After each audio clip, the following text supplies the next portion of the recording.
Okay, give just like one more minute, and there's like a kind of a little rush of people joining. I'm like you now.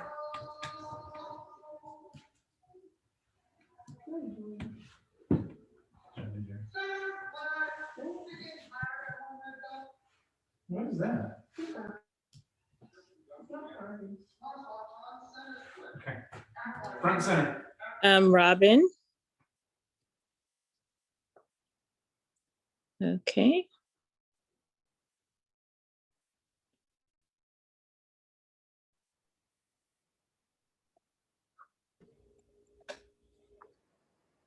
Okay, so I'm going to go ahead. We're going to go ahead and get started. We literally had a good 10 people join us just now.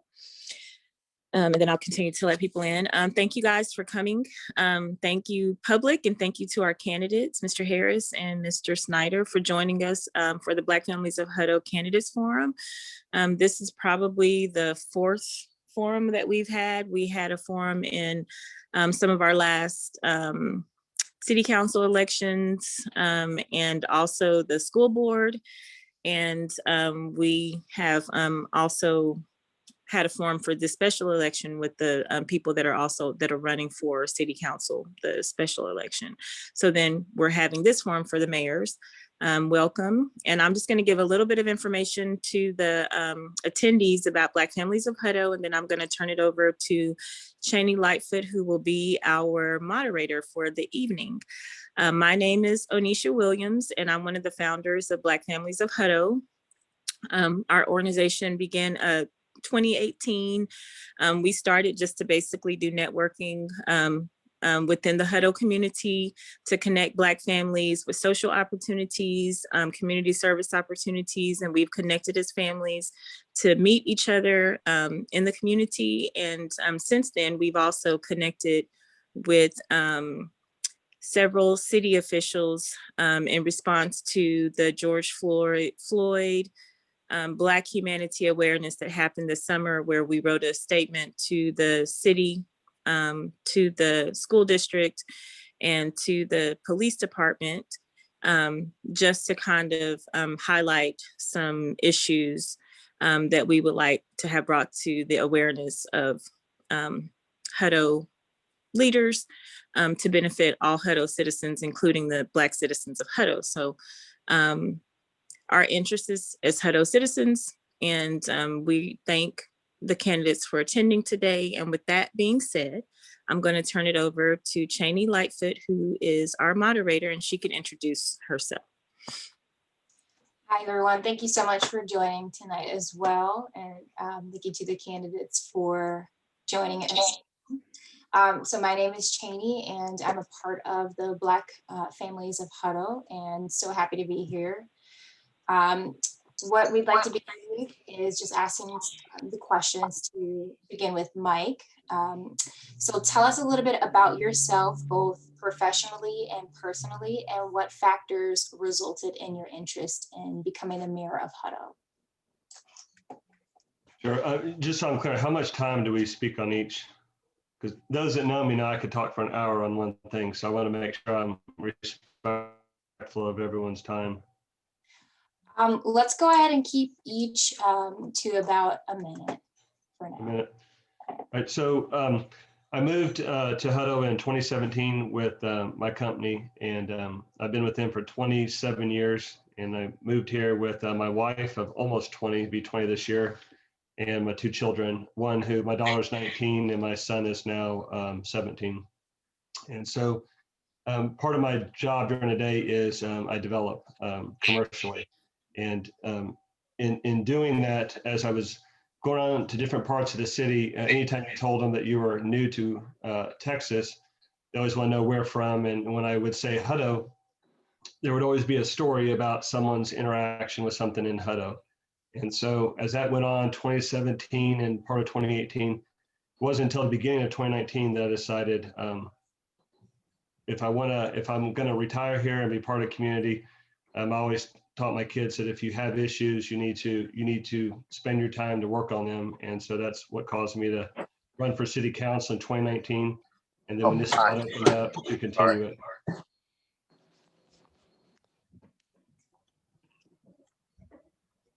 Thank you so much for that. Mhm. And same question for you, Stephen. Tell us a little bit about yourself personally and what brought you to becoming the mayor, becoming interested in becoming the mayor of Hutto. Certainly. I moved to Hutto 6 years ago. We moved in on Valentine's Day. And I came to Hutto as part of a multi-generational family. It's my children, my wife and me, and my mother-in-law all moved to Hutto together.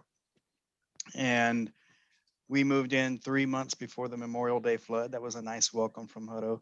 And we learned a lot about the city. The reason I'm involved is because I just enjoy civics. I don't hunt or fish, so I have time to volunteer and be a part of the city. So I've served almost right away. I got involved with going to city council meetings. I've been on boards and commissions, and I see a need for somebody who can be a servant leader for the city of Hutto. That's great. Thank you so much for sharing. So next question, what is your civic service and the experiences that you have had in Hutto? You spoke a little bit about your volunteer experience. So tell us a little bit more about that, and how have you served the Hutto in other cities as well? To me first, or to Mike? Yes, Stephen, thank you.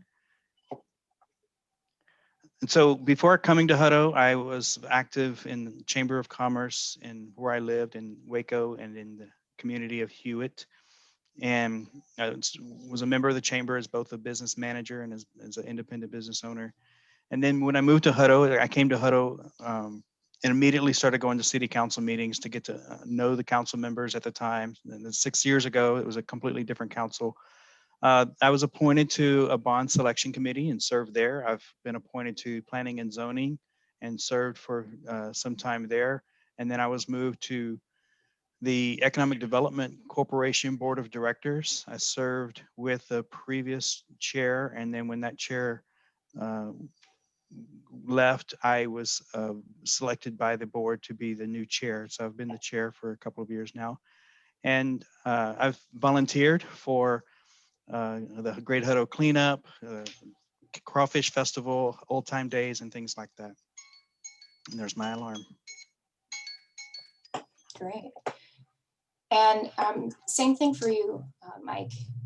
What is your Sure. civic service and your experience here in Hutto, and how has that shaped your experience here?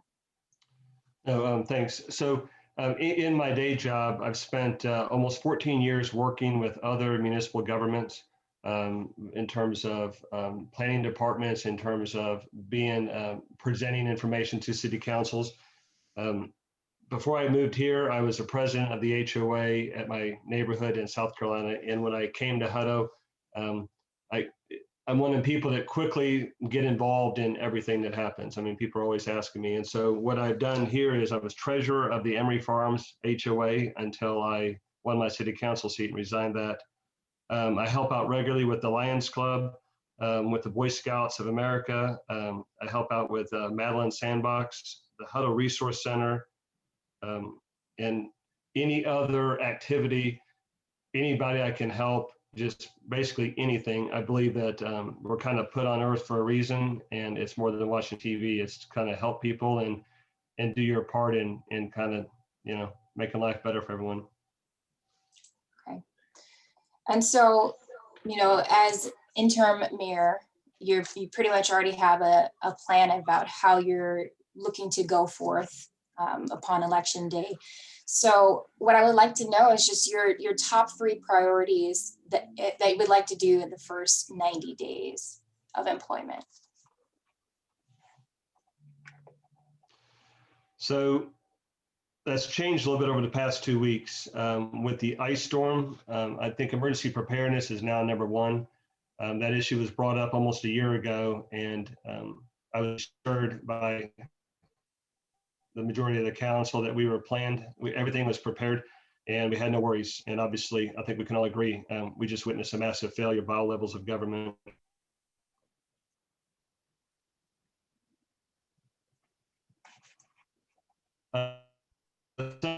would be to continue our working on our finances and ensuring that we can still fund some improvements, but also take another opportunity to continue to lower the burden of taxes on our people. That's one of the biggest complaints. And the third one is we're finishing up is addressing our water shortage issue and how to fund those improvements and hopefully find a way to bring the cost of water to those in Hutto down. Thank you. And Stephen, if elected, what would be your first top 3 priorities?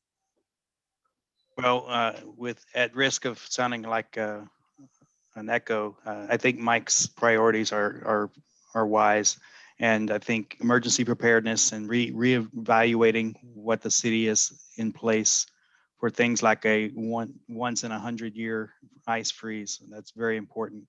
I was very impressed when we had the flood at the response of the city, and I was less impressed this time. So we need to look at those plans again. Taxes, I've told people publicly, it's my goal to lower our property tax rate as low as we possibly can every year. It annoys me when city councils, not just ours, but every city council, when they lower the rate a little bit, knowing that our valuations are skyrocketing and we're still going to get hit with a huge tax increase and added revenues to the city. So I want to lower the rate as possible, as far as legally possible every single year I'm in office. And then finally, the water, not just the water source, but the water, wastewater and water plan is the third priority. 1 minute is not very much time. If you need to add a little bit more, we can, what do you think, Onnesha? Maybe like 2 minutes? I think you're on mute. Okay. I think that's fine. I think a minute is pretty ambitious. Yes. Okay.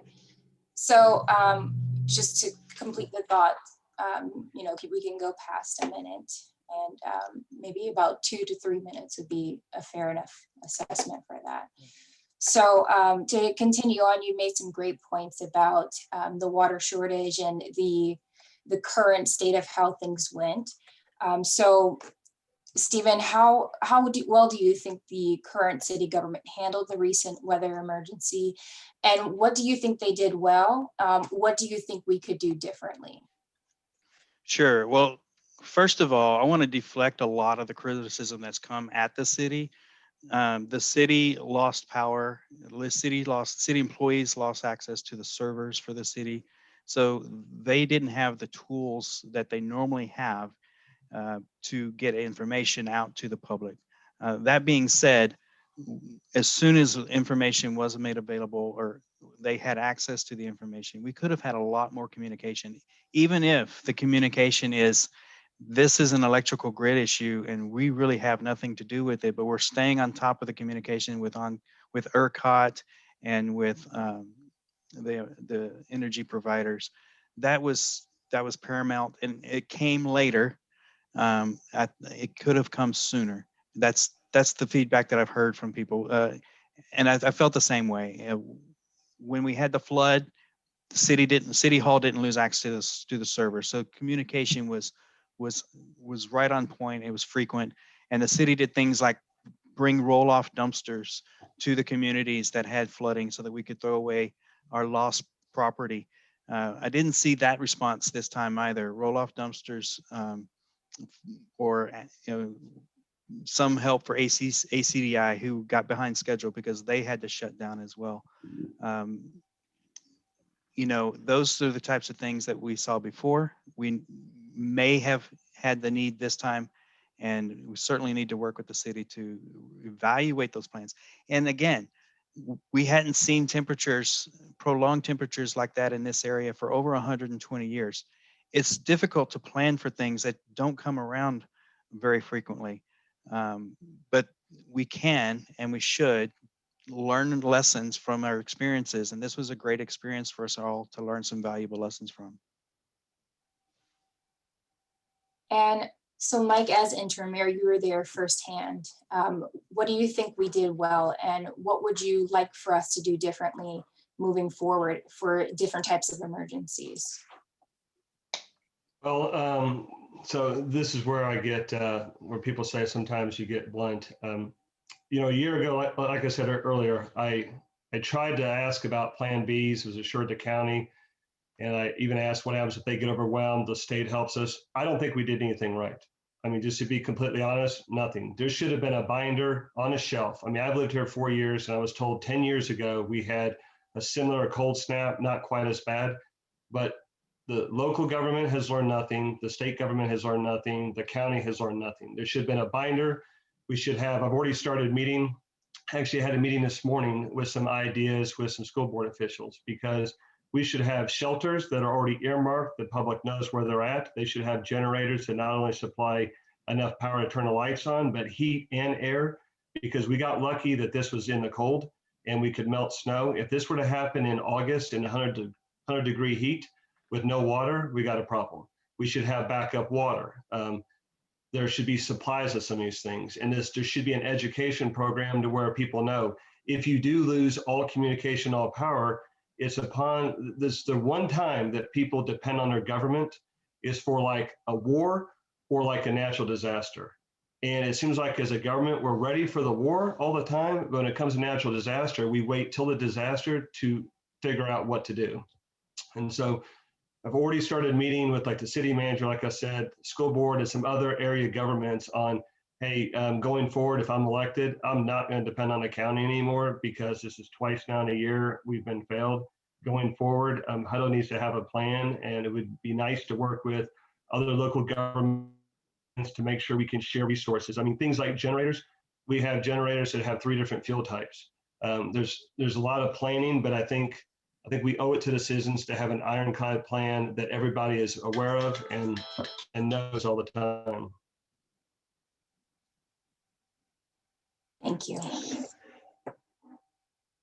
So, as everyone knows, just recently we've heard news that the mask ban has been lifted. So, Stephen, what are your views on the future changes to the mask mandates and business capacity at the state level?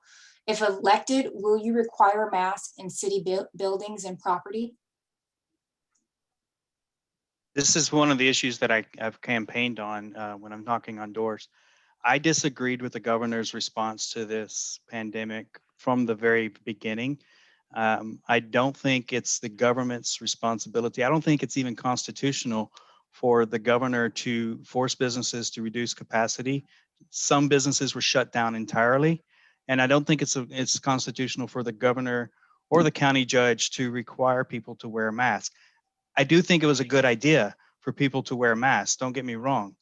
I just don't think it's allowed or should be allowed for the government to force private property owners to make decisions about their property. Business owners are smart enough to make the best business decisions for themselves, their employees, and their customers. I think many business owners, most maybe, would have enacted mask mandates for their stores. Many business owners, in view of the governor's reversal, will continue the mask mandates for their stores. And I support them 100% in that decision to make those business decisions for themselves, their employees, and their customers. Now, for city employees, that is a decision that the mayor and the city council together will make. I do support a mask mandate for city hall, for city employees. And if private citizens want to come to city hall, they should be wearing a mask as well. However, I don't think we should be doing that to businesses. It's a violation of private property rights, in my opinion. Thank you so much for your opinion. And so, Mike, as well, I'd like to know a little bit about what you feel would be the best course of action for this. So, if elected, will you require masks in the city buildings or on the properties here? So as Stephen stated, any decisions would be it would be a council vote. But one of the things that I would suggest is, had I been governor, or the ability given to municipal government that a mayor could enact any policy they wanted with regards to this, I would say that right now there's less than 10% of our population is fully vaccinated. And before I changed asking people to wear masks all around, I would try to set that in terms of where we're at with our vaccination schedule. Before you open things up at 100%, it's easy to say when you're not in charge of people's lives, it's easy to say, well, I think it's a property rights issue and people, people make the best decisions. The problem with that is we saw that and they didn't make the best decisions. That's why we had hospitals overflowing with people. We had people dying. We had people trying to get medical help and there was no one there. The people in the health industry were completely overwhelmed.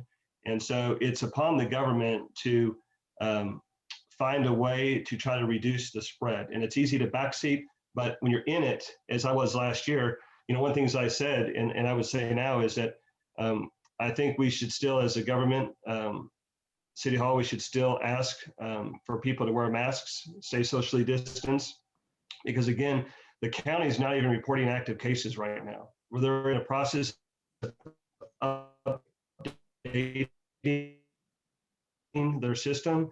And so realization rate is down, but it was down right before Thanksgiving. And right as we hit Christmas, we had hospitals overflowing.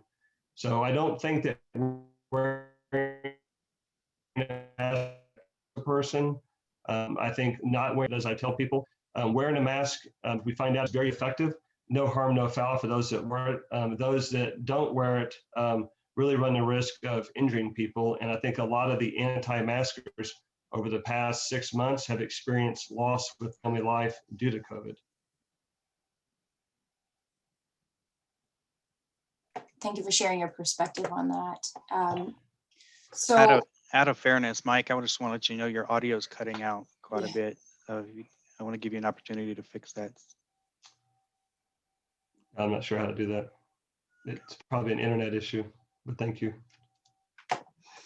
So what innovative ways do you see facilitating business development for the city of Hutto?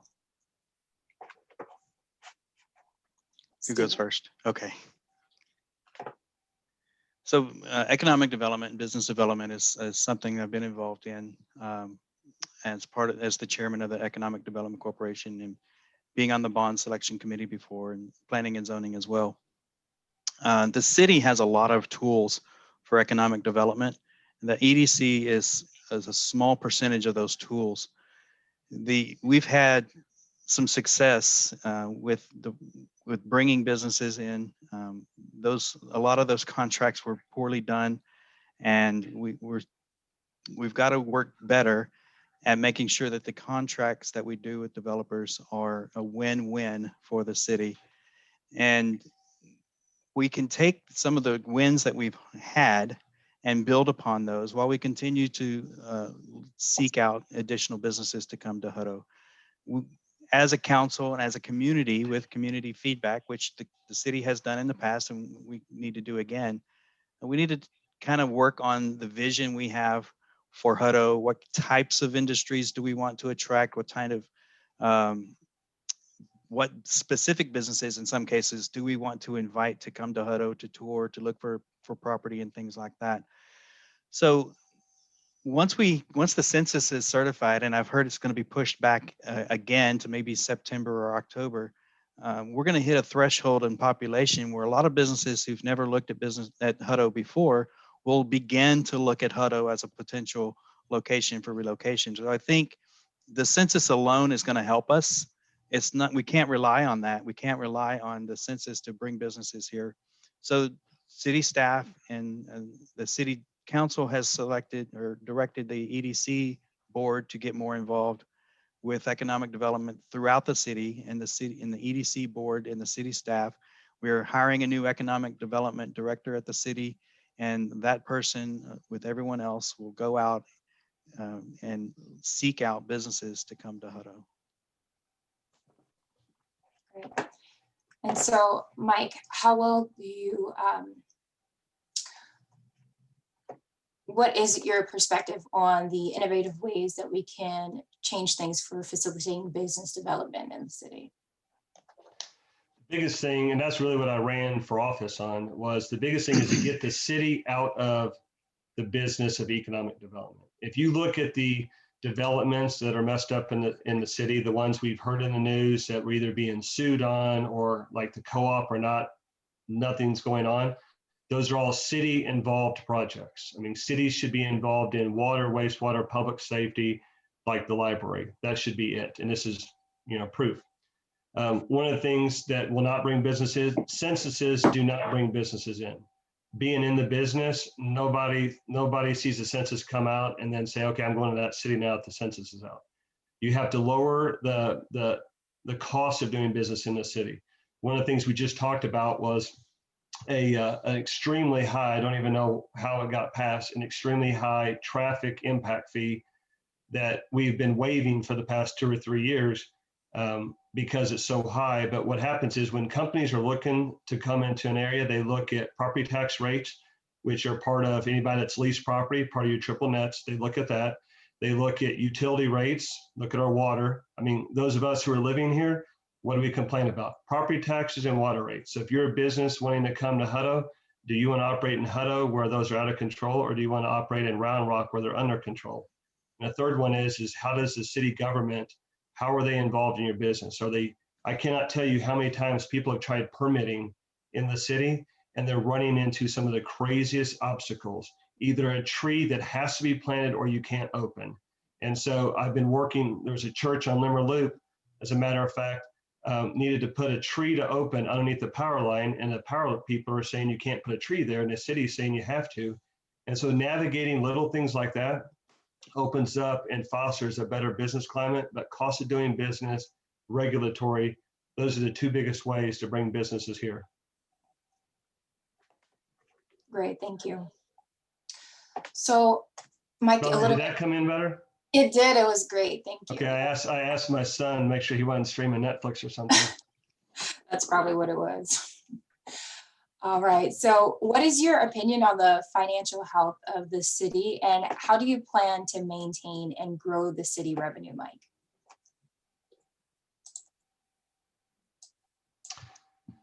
So the financial health today is dramatically different than it was this time last year. This time last year, we just laid off 1/3 of our staff, and we actually were down to 21 days without money. One of the biggest fights on city council, those that pay attention, was some of the council wanted to get involved into how the money was being spent, and some didn't feel that way. So what we did with our last budget, we dropped our tax rate and tax burden, and that's the key, not just the rate, but the burden we dropped. But the rate went from 63.1351 to 60 cents on the dot. We did that. We shored up our reserves up to 20%, and we put on hold several CIP projects while we made sure with COVID what was going to happen.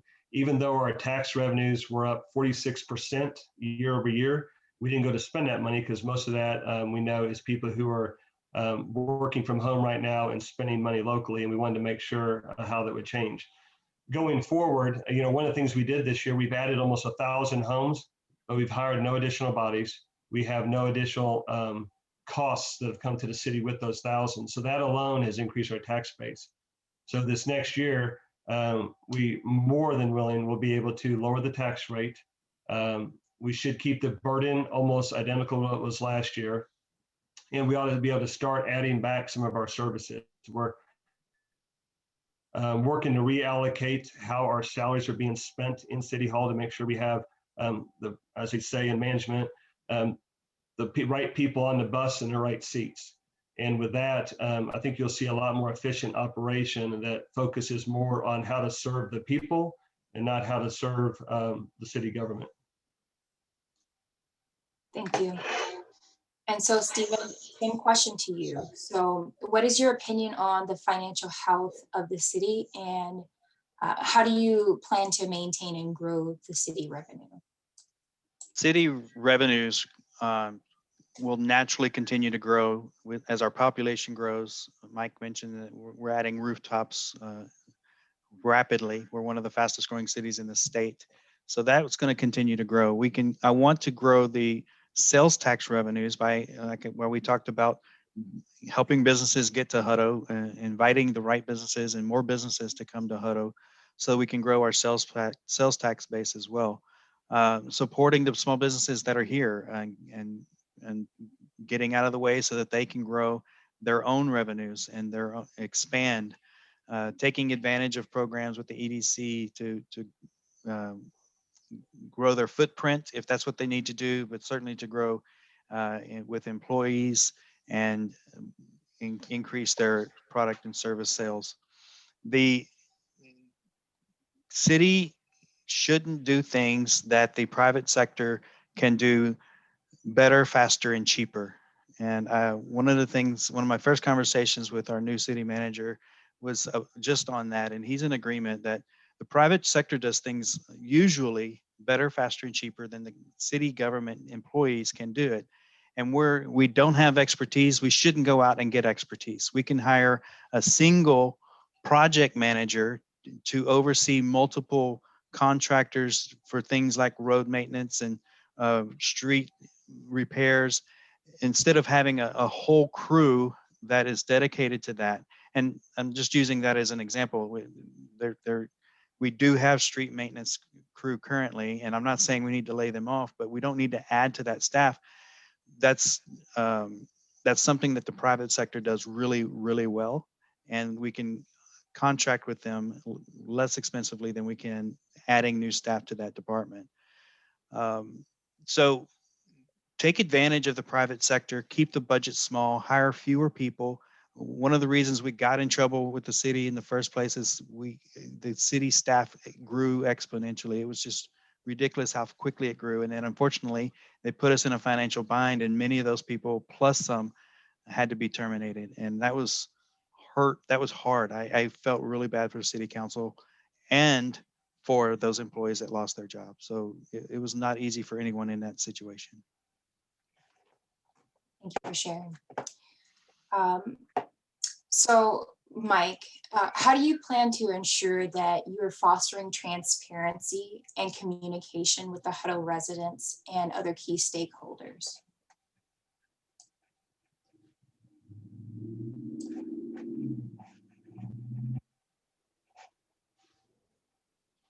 Well, one of the things we've done is really tried to bring everything out to the front. I mean, literally everything, the good, the bad, the great, and the ugly. And it's not always been easy. We've instituted some changes. The council as a whole has adopted different measures. I would say our executive session time is dramatically reduced. We're down to just a few legal issues that we're still working through. The other way to do it is we have a new website that they're working on that's going to completely, the goal is to throw everything on the website. Our checkbook, real time, the public can see what we're spending money on. We've tried to institute different measures. We had the financial audit. We published that. We published all of our legal invoices. Any one of the council members that have heard, there's always this story of, someone's trying to get some information and it won't be released. As a council, we've really worked hard to identify those and then to bring all those to light and give them to the people. My personal view is that you, the people, paid for whatever is back there, and so you, the people, should get it. Every agreement should be out there, every dollar spent, every contract. Along with that, the biggest part is having more time with our community and our citizens in terms of neighborhoods and engaging them more on big decisions and making sure that the key stakeholders do have a say in what we do, because it's not the city's city, it's the people's city. And so in my mind, if you want to be completely transparent with everything, there's probably 2 or 3 neighborhoods that I can name off that had major issues over the past year or two with development that went on right next to the neighborhood, and the city tried to keep it in the dark. And so we're trying to make sure that going forward, no development happens without those neighborhoods' input. Thank you. And Stephen, so same question to you. How do you plan to ensure that we're fostering transparency and communication with the Hutto residents and other key stakeholders? This is one of those issues where I give a lot of credit to the council because they have implemented change. They are making things more transparent. I'm a huge fan of the new website that's being developed. I love that we've reduced executive session time, and I think they're doing a lot of great things for transparency. So I think one of the things that people have been frustrated, Mike mentioned this, is the Freedom of Information Act request that the city fought all the way to the governor's office, and we had to get AG opinions on ridiculous things, fighting to keep information secret that should have been public from the very beginning. We can't do that. We can't hide contracts. We can't hide anything that the city's doing. Should be out in the open, except for those few legal issues that like personnel issues that need to be discussed behind closed doors. So I'm going to give credit. The city council is doing a great job there. I want to continue working with the council members that are on the council now, and continue down this path. HOAs are a great example. We can continue those discussions. I think we also need to have more communication when it comes to our workshops. And it's hard to get people to come to the city council meetings to provide input. It's often the same people that come that are involved week after week. I'm going to encourage more people to get involved and more people to pay attention, because more ideas from more people is going to help the city council come to better solutions. Thank you. So, Mike, what do you see as the most critical issues relating to the Black residents in Hutto, and how do you plan to address those issues?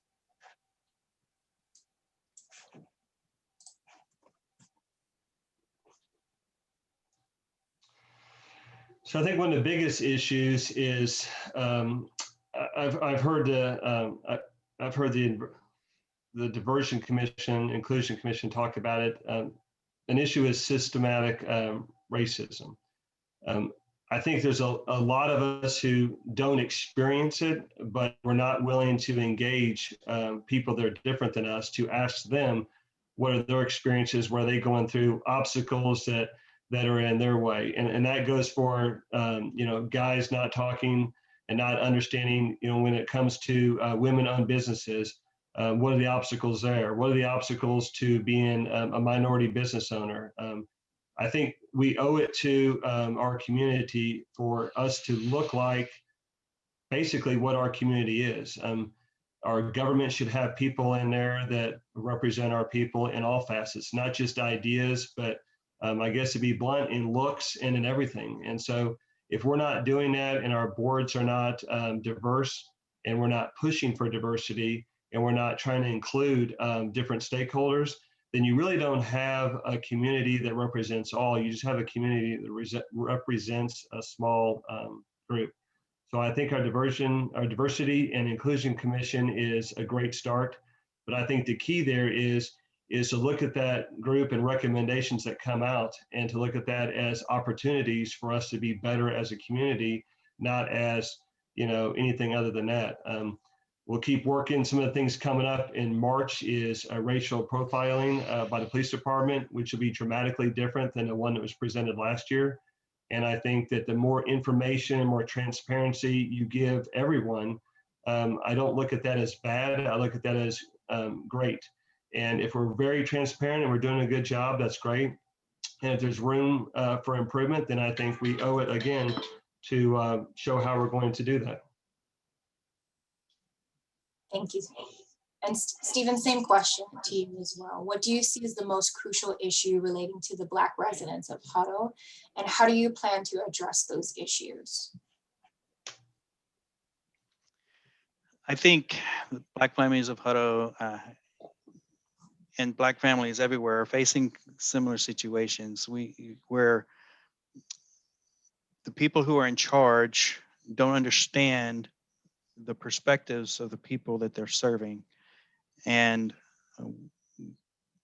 part of that is on the people who are in charge. It's on their shoulders, and it's also largely part of the responsibility of the Black families of Hutto to get more involved. I love that you're doing this. I love that you're having these opportunities for families to get educated, because it boils down to this at the local level. We need more applications.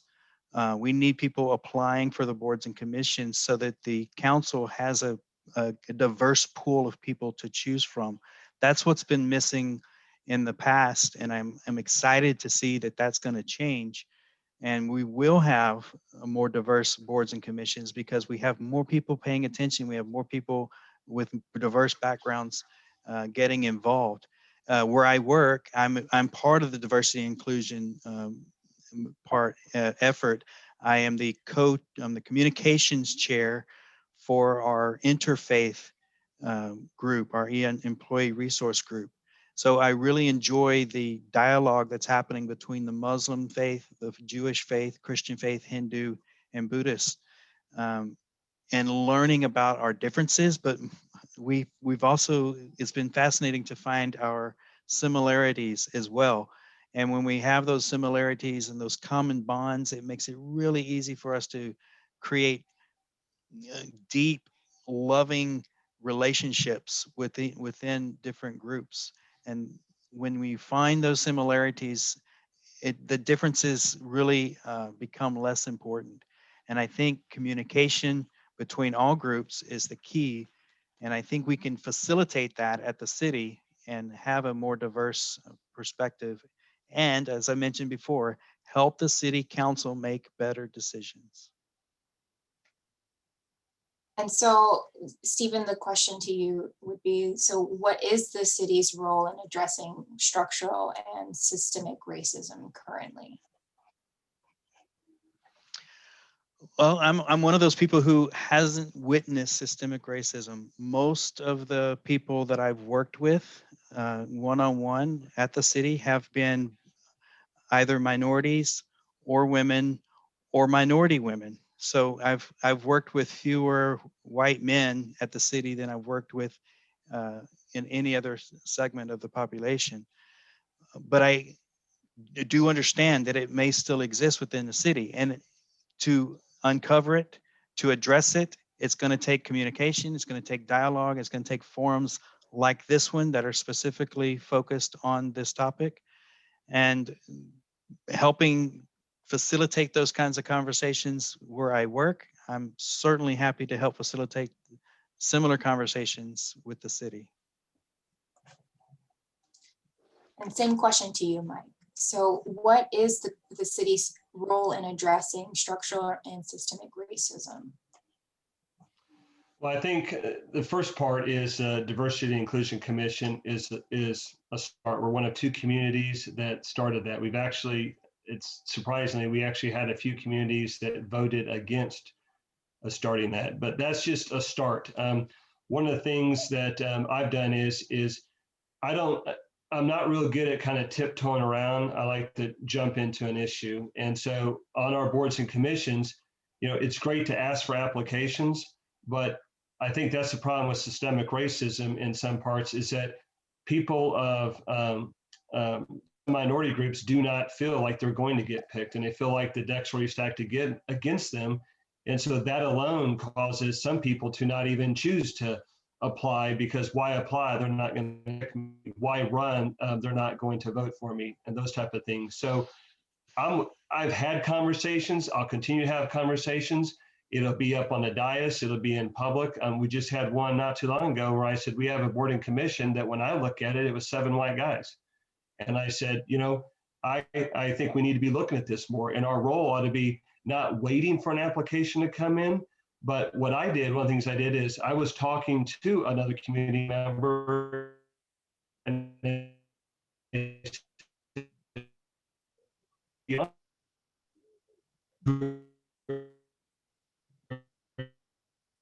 Mike, you're cutting out. possibly someone that was female, because we didn't have any, okay, I'll say this better. We didn't have any, we talked about EDC, we didn't have any representation other than the white male. And so I actually, after the conversation, reached out to a member of the public and said, hey, you're a business owner. Would you be interested in serving on this? let's talk about things. And it turned out they're extremely qualified. So I think to sum it up, because I know the internet messed up, I think the key for the government is not to wait for the issue, but to jump in with both feet and hands and search out those people that we know who people are that are in our community that can help us, that are doing a good job, and get their opinions, and not ask for their opinions, but keep the power, but to actually say, hey, we're taking this person out of power and we want to put this person on. And when it comes to elections, to try to empower people that's of a different nature than, say, me as a white male, that, hey, have you ever thought about how can I help you? Why aren't you running for office? Why aren't you being more involved? And to work from that angle also. Thank you for sharing. So I did want to leave a little bit of time for questions here from the participants. So if there are any questions that you guys would like to, ask your interim mayor and the candidate as well, the other candidates, please go ahead and ask those now. I do want to share my screen with you all and just let you know that the information that the special elections will be on this Saturday, so March 6th.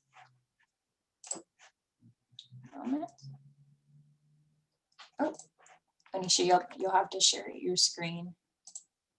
Oh, there we go, perfect. All right, so this is the information that you guys will be able to take a screenshot of, share it, save it as well. And we do urge you to go out and vote, take in the perspectives of both candidates, and have your opportunity to have your voice heard on Saturday, sorry about that. Chaney, may I add something real quick about the voting? Yes, please. So a lot of people vote more in a national election, and that's great because everybody wants their party to win. But I think it would behoove everybody to really realize that the biggest impact of your family is in your local elections. The national is not going to listen to you because they all have, their own motives.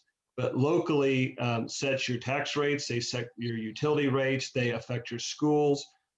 So if you're out there and you vote regularly, which I've seen the rolls, a lot of people vote regularly nationally and they don't vote in the municipal. It should be the flip-flop.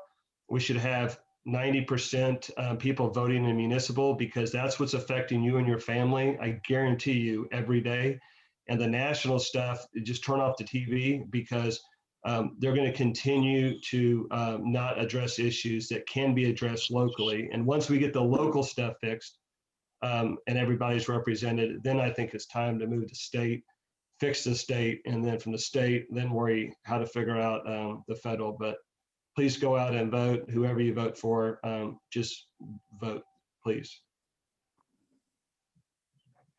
And we've opened up the chat, and also you all can unmute your mics and ask questions one by one if you like, or you can send a question through the chat, or you can send it to me directly if you would like to ask anonymously. We're going to have a Q&A time open from now until 8 o'clock.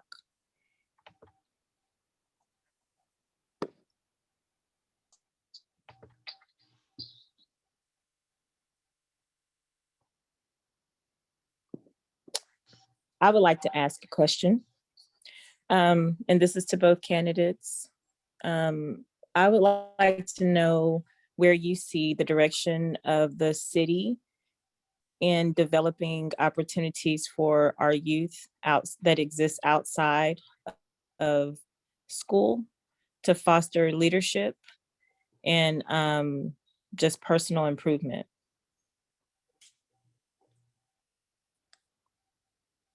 Onnesha, who do you want to go first? Let's start with Mr. Harris, please. All right. So other than agreements with organizations like the YMCA, it's not really, in my opinion, the city's responsibility to create those types of programs. That's one of those things that the private sector, private organizations and associations are going to do a much better job than the city staff could do. Also keep in mind, anytime you ask the city to do something, it's going to cost more than it would if you had it done through a private organization. So the Hutto Youth Baseball Association is going to run their organization much more efficiently and do better things with their dollars than the city staff could do, because the overhead at the city, with the salary and benefits and equipment that the city has to buy to do things like that, is going to add a lot more overhead than if we just have the private sector do it on their own. The city can make agreements with organizations like the YMCA and have those programs. We can encourage those types of things, but I don't think the city should be paying for them.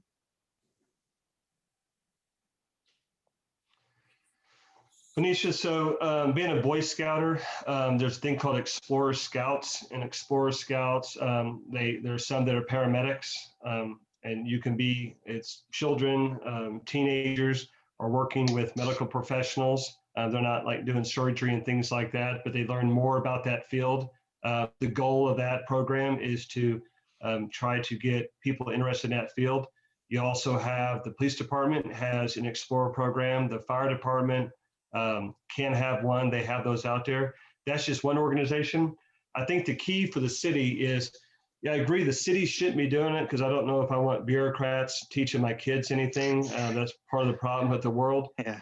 But we have parks to help engage other nonprofits that maybe want to have camps and programs, robotic events. We can work with the school district. We have a state award-winning over and over robotic team.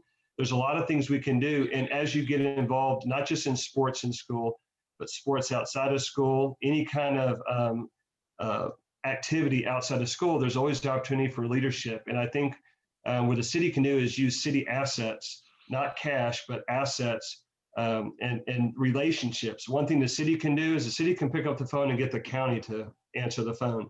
A nonprofit can't always get, say, the state of Texas to answer their phone call, but the city can. And so we can leverage our relationships, our abilities, not just with the state, but with other local governments to kind of help nonprofits who know what we're looking for and what our community wants. So I think it's a communicative, collaborative effort, but I think it most definitely starts with the city, just not with, I guess I could say, not with staff. Not that I have an issue with the staff, but they have other things to concentrate on than that. Okay, and to follow up for both with the question regarding what youth opportunities we have, we've had a couple of people ask about Parks and Rec. So to follow up on the question regarding not having the city be involved in being the actual entity that will be creating these programs, how do you see Parks and Rec development? And someone asked if you could bring the track program back because it was a value to Parks and Rec. And I will start with you, Mr. Snyder. All right. So I think in the Parks and Rec, I think one of the things we're going to do this year is staff that back up. That was one of the major cuts that were made with COVID. But I think there's an opportunity there to where, again, not that we're using staff to teach people things, but you can have, there's a guy that used to come around and to our meetings back with Perfect Game, and he was a turf specialist.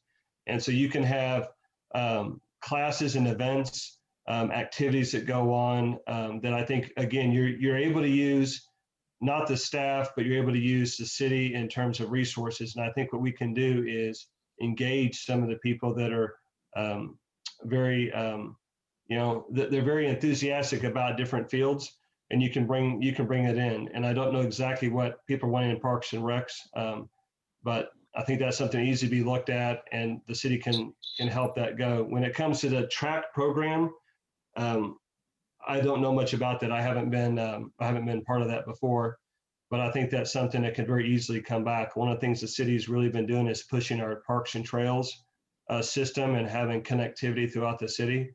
And so we can utilize things like that. And again, that's where the program may say, hey, this would work better if this 1 mile stretch of trail was finished. Well, that's where the city can finish that today to help that program go.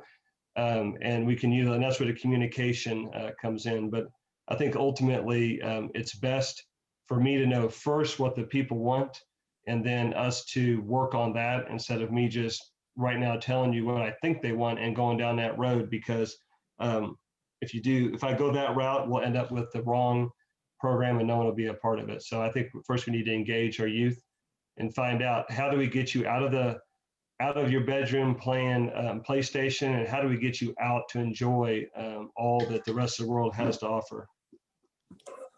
Okay, Mr. Harris, your thoughts on Parks and Rec?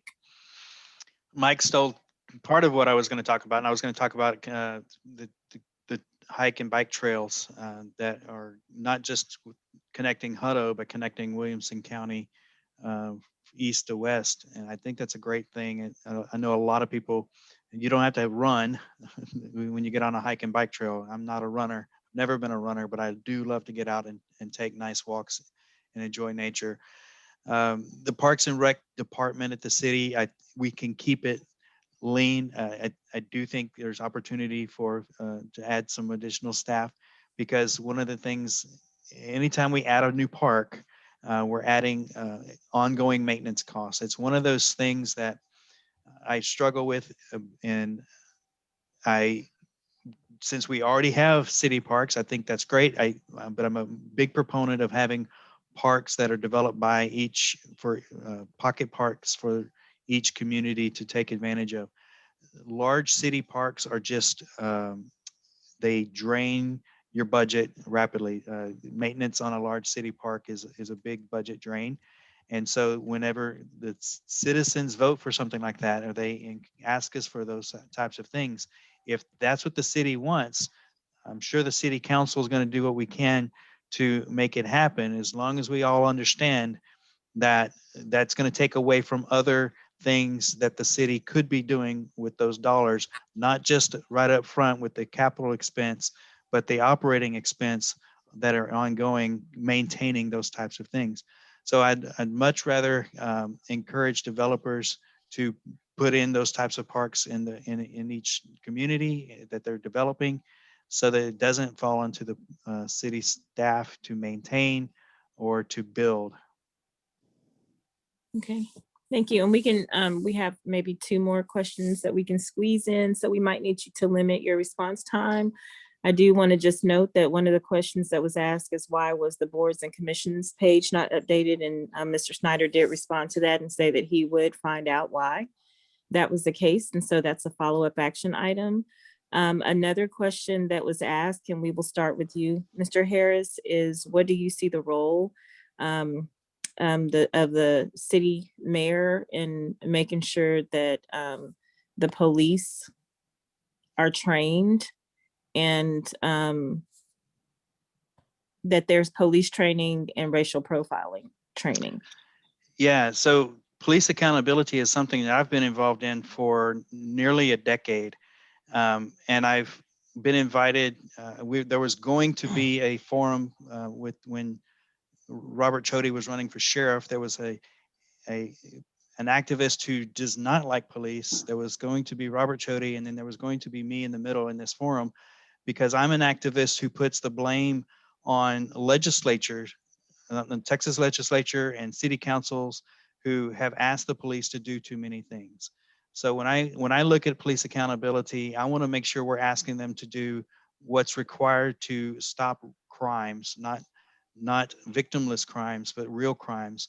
I want to reduce interactions between police and the public, unless they are playing basketball with the community, building relationships, serving the community in different ways. Unnecessary traffic stops, I want to put an end to that. And that's one of the differences between Mike and me, that I really don't want unnecessary interactions between police and citizens. When we reduce those unnecessary interactions, there's less opportunity for friction. There's less opportunity for misunderstanding. There's less opportunity for escalations. And that's what I want to try to prevent. Okay, Mr. Snyder. So I'd say the difference we have on the unnecessary traffic stops are, I believe in things like speed limits, and I would say Stephen doesn't. He's he calls that a victimless crime. So when my kids are waiting at a school bus stop, I don't want someone driving 50 miles an hour through the neighborhood. I think 30 miles is plenty fast enough.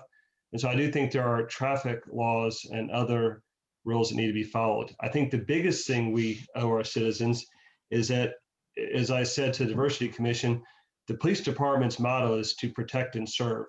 But one of the things I've never experienced since I've been in Hutto is I haven't experienced the question asked of me as a citizen, how do you want to be protected and served? And so I think that's a root of a lot of our issues in society, or we're not asking that simple question.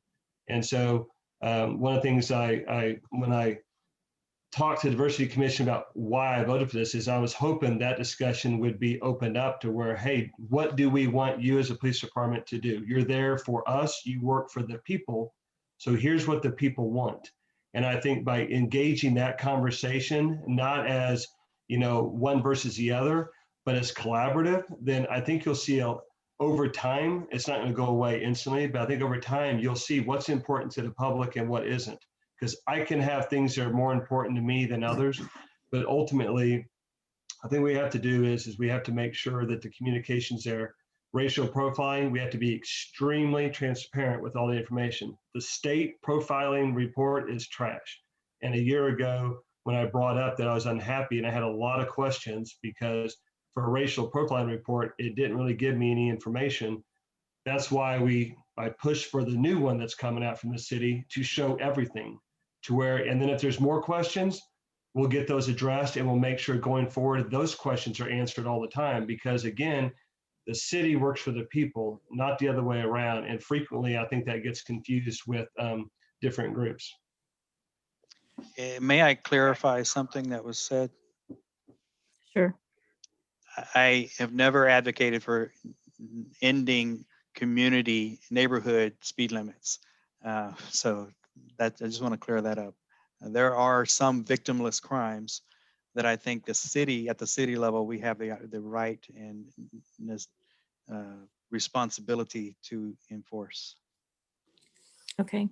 And I think this is going to have to be our last question. And I would like to make one comment before, as one of the leaders of the Black Families of Hutto, when we talk about diversity and inclusion and we talk about some solving and finding solutions to how we can deal with systemic racism and foster inclusion, I do ask for the city leaders and all the community members to take in consideration how to foster safe spaces for people of color so that they do feel that they have an environment of growth and health and opportunity to be involved in city politics and city government.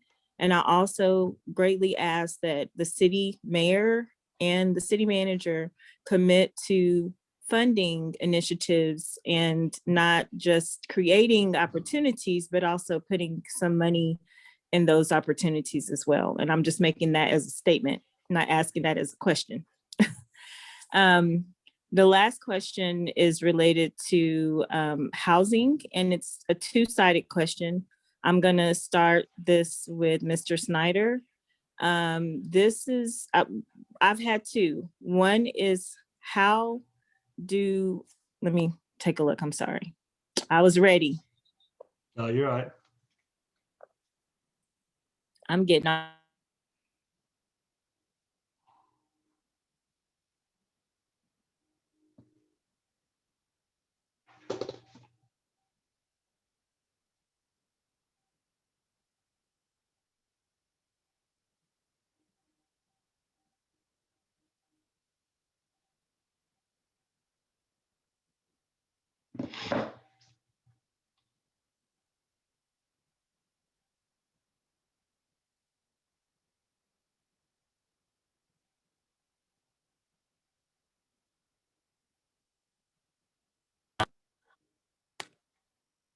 So how do we bring in affordable housing to Hutto, considering that the prices have gone up? And with that being said, for the places there is a community that's zoned multifamily, how do we continue to thrive and have the surrounding area house values stay consistent? an increase?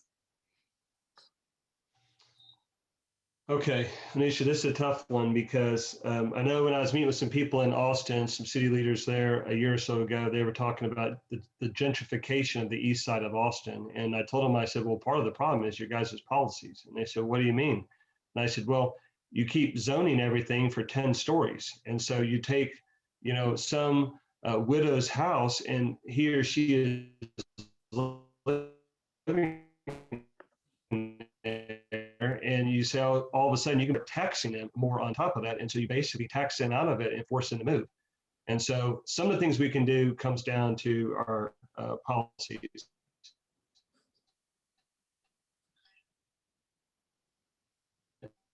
We have right now with affordable housing, there is 0.4 months supply of housing in the Austin metro area. A balanced market is 6 months. Williamson County has 0.2 months. Many of us know in Hutto, we're hearing stories of houses going for 50, 60, 80,000 more than asking. So essentially we need more houses. The problem is they can't build them fast enough. And until they do that with all the jobs coming in, we have that problem. But one of the things we've been doing on the council is we just had a multifamily person come in and they talked about building all these units. And Councilman Scott Rose had brought up, hey, could a portion of those units be made for senior housing and spread them out or however you do it, but put a percentage of it. And that kind of led to more of a discussion as we have multifamily. Nobody wants an entire community maybe of one segment of people. But as we do these, can we keep our areas diverse by the city? When people ask us for incentives, can we then ask in return that a portion of your units, whatever it is, 10% or whatever it is, be made and earmarked for certain segments of our society so that we have a good Hutto is a diverse Hutto. It's diverse in race, it's diverse in gender, it's diverse in incomes, education, all of that. And anytime we get too many people all alike, all highly educated, high income earners, that's not a diverse community. That's going to create issues. And so I think some of the ways we can address this is through our city, through different ordinances, and we got to be careful of the unintended consequences like Austin has on zoning everything for height, is that it actually gentrifies complete neighborhoods that were doing fine before Austin changed the rules. Okay, thank you. Mr. Harris? Yeah, again, I think asking developers to add some low income to their developments, whether it's a residential home development, asking them to set aside a certain percentage of those homes for low income families. If it's multifamily, asking for a certain number of those units to be for low income families. That's how we're going to do it. With the low supply of houses, developers are not going to create an entire neighborhood for low income. It's not financially responsible for them to do that when they're so it's also not responsible for the city to ask them to do that. So asking them to set aside a percentage, I think, is the right plan, and that brings diversity to multiple communities and not just diversity in putting everybody in one community. We've all heard the phrase, you don't want to live on the wrong side of the tracks. And part of that is because historically, low income families lived in the same neighborhood, and that neighborhood got a stigma. I came from one of those neighborhoods, so I understand that stigma. And I don't want to see that for Hutto. I think diversifying the multiple communities and multiple neighborhoods within Hutto is the best path forward. Unintended consequences. Mike mentioned this. We've always got to be aware of that, because when we put policies in place, if we were to zone an area for low income housing, we would create one of those wrong side of the tracks scenarios in the future.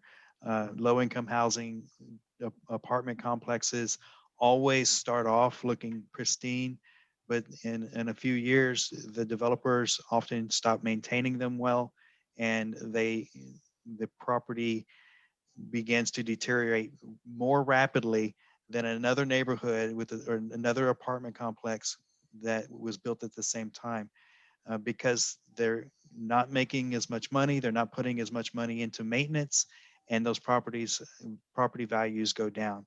We don't want that for Hutto. We need to diversify, like I said, multiple neighborhoods and not just put everybody together. Okay.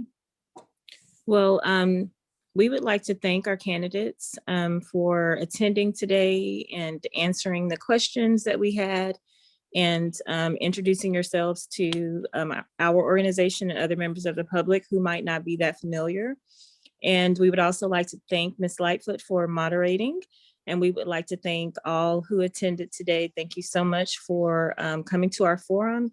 This has been recorded, and the recording will be available for others to come back and view up until the election.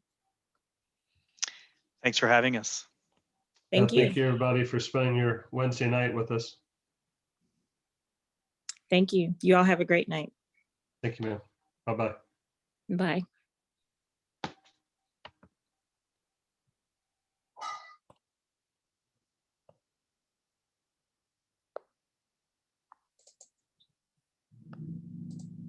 Did a great job. Thank you. Thank you.